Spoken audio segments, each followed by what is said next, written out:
بسم الله الرحمن الرحيم، والصلاة والسلام على سيدنا محمد صلى الله عليه وسلم. ازيكم عاملين ايه؟ ان شاء الله تكونوا بخير ودايما بخير. النهارده هنعمل مع بعض احلى صينية سردين.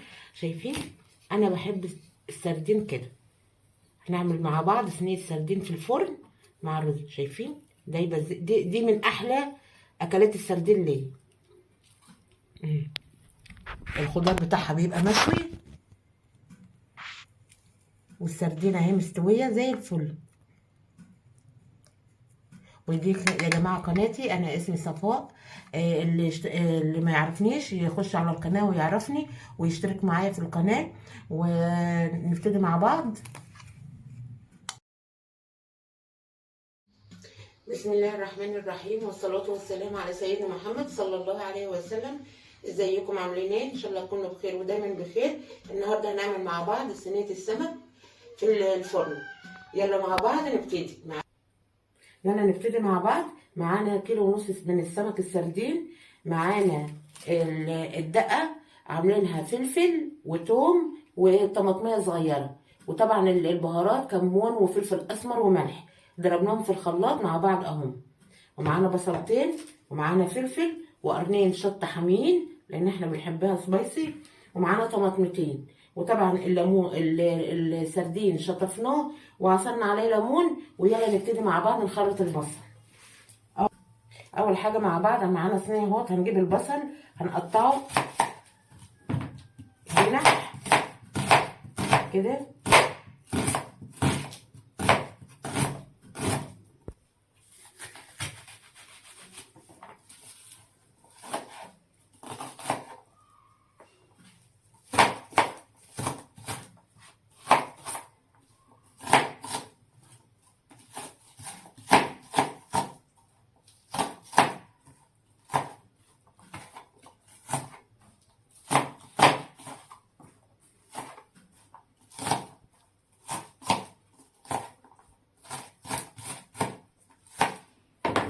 قلنا كده.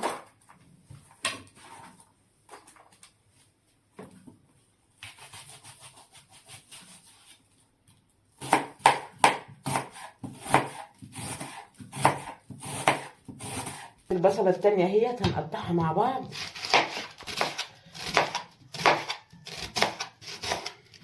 نقطع كل الخضار مع بعض عشان ما نرجعش نقطع تاني. مش كده قطعنا اهوت. بنقطع الفلفل الحامي مع بعض. جزء هاخد منه للرز لان انا بحب احط في الرز شطه حاميه، وجزء هحط منه لصينيه السمك.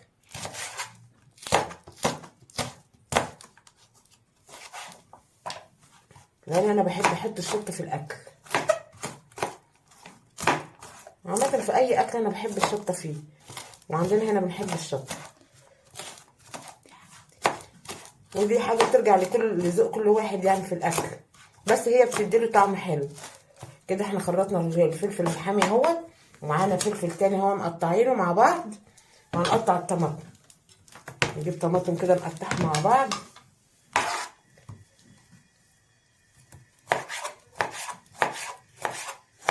نقطع كل خضارنا مع اول باول كده، وبعدين نجهز حاجتنا مع بعض كده.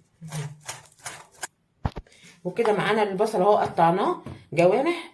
هنحط بقى عليه كمون لان السمك بيحب الكمون. هندعكه بيه وبشويه ملح. هجيب شويه ملح عليه كمان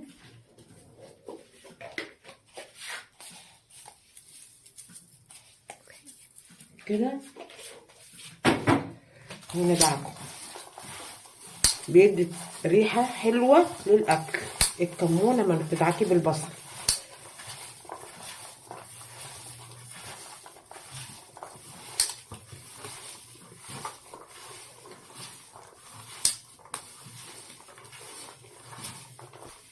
كده دعكناه اهوت بالكمون والملح.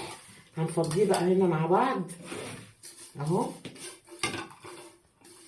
نشطف صينيتنا ونلاقي نور على البوتاجاز بقى عشان نشوحها. وكده حطينا الصينيه على النار اهو. نحط شويه زيت. الزيت سخن معانا اهوت.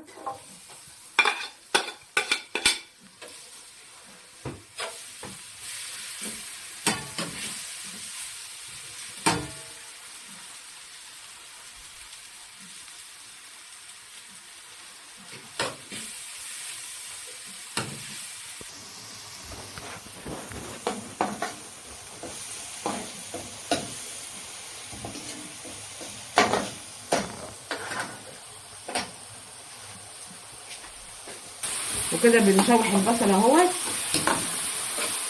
يفضل معانا بس تشويحتين اتنين كده، ونحط بقية حاجتنا عليه. في الوقت ده نعمل مع بعض الرز.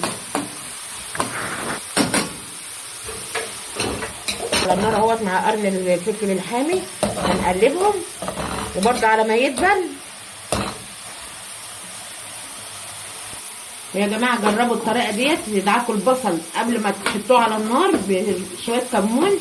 دي طريقه جميله جدا، هتدي للسمك ريحه وتبقى ريحته فظيعه كده، تجيب من اخر الشارع.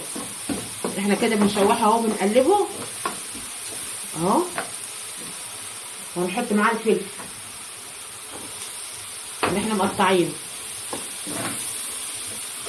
كده. بس يتشوح بس كده، يبقى الرخر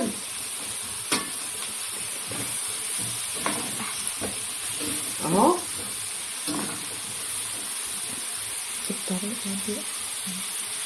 انا جربت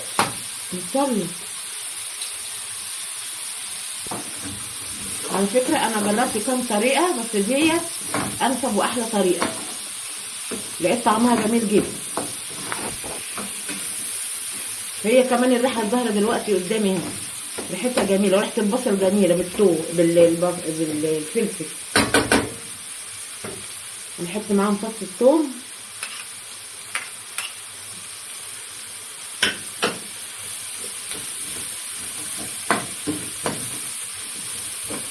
واخر حاجه خالص هنحطها الطماطم.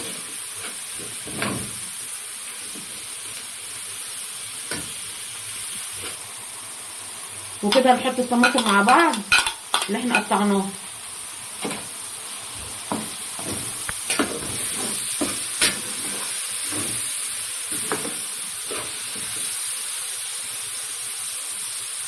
يفضل برضه شويه،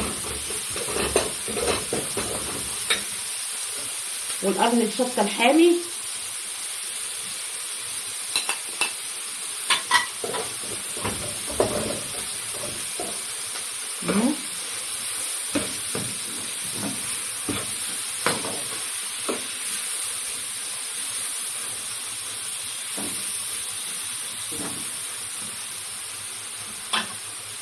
بقيت الثوم.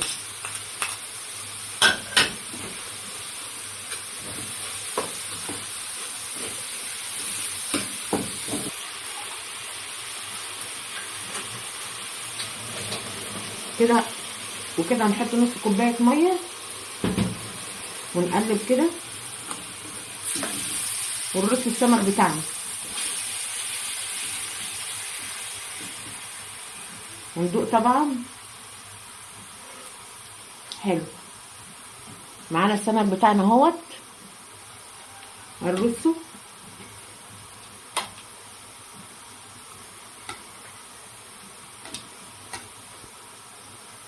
احنا قاسمين السمك لانه كبير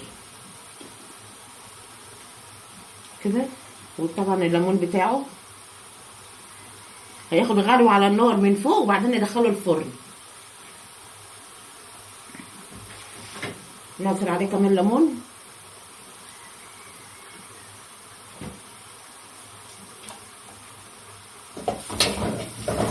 ونغطي على السمك بقى عشان يستوي.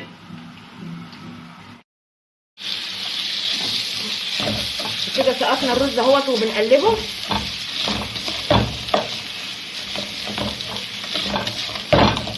لازم الرخر يتشوح شويه على النار مع البصل.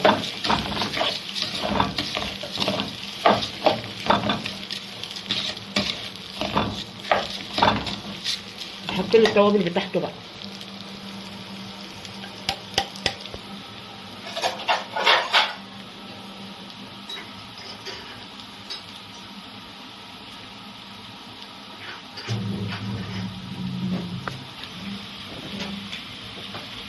وكده نسقي الرز.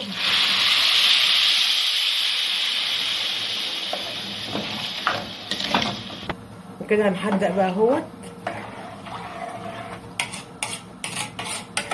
الرز بتاعنا، هنحدقه وندوق طبعا.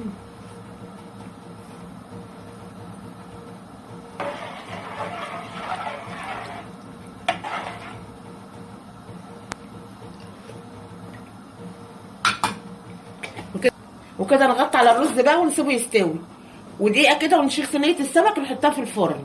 كده معانا طلعت صينيه السمك اهوت من الفرن اهي، بس منها سخنه. وادي الرز بتاعنا النهارده اهوت، ودي من احلى صواني السمك اللي احنا بنعملها. اوريكم دلوقتي، اطلع لكم واحده اوريها لكم. ويا جماعه اللي وصل الفيديو معانا لغايه دلوقتي ما ينسناش في اللايك والشير والاشتراك في القناه، عشان لما نعمل اي حاجه جديده توصل لكم. والسلام عليكم ورحمه الله وبركاته.